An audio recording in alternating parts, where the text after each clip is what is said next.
had the opportunity to interview Ken Duncan, Senior Manager of Marketing at AT&T in Atlanta.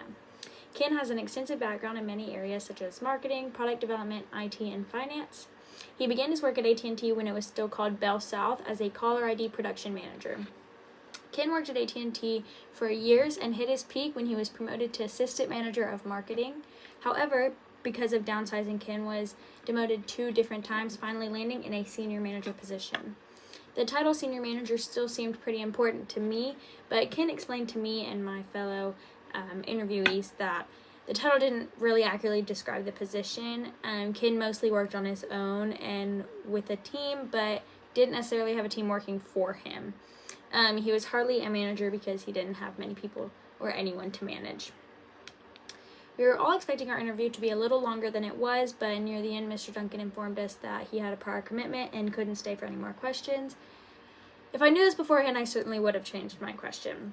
With that being said, after Mr. Duncan told us a little bit about himself and his background, he told us his plan was to retire at the end of the year and then open his own business that he could run on his own terms. My question was, what kind of business are you wanting to run? He said he hoped for a marketing or IT consulting business, but was open to all options. He was going to look on websites to see about businesses that were already existing that were being sold to see if one of them would be a good fit. Thankfully, my classmates asked more informing questions to give me a bit more about what Mr. Duncan was all about. One of our only big topics was ethics. Mr. Duncan's advice when it came to ethics was very simple. It was do the right thing. He claimed that he had never been an unethical person because he's always worked for compliance organizations, which are organizations that unethical people will be terminated, no questions asked. He thinks ethics is honestly a hard thing to just fall into because you'll always know what you're doing is right or wrong. It's really easy to do the right thing, he said. This was different than what we learned not only in this class but in all business classes that I've taken talked about ethics because of how much they really push on you about handling ethical situations.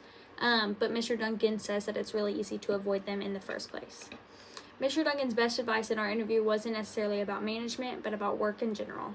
He said the best thing to do is to pick a vision for yourself and let it dictate what you do and how you live your life. Mr. Duncan said that when he did have a team working for him, his management strategy was to serve the people that worked for him. He said it wasn't their job to pick up his slack, but his job to make sure that they don't have any slack themselves. I really enjoyed hearing the real side of management and working in the real world from Mr. Duncan because it was realer than the stuff that we learned about in class about management.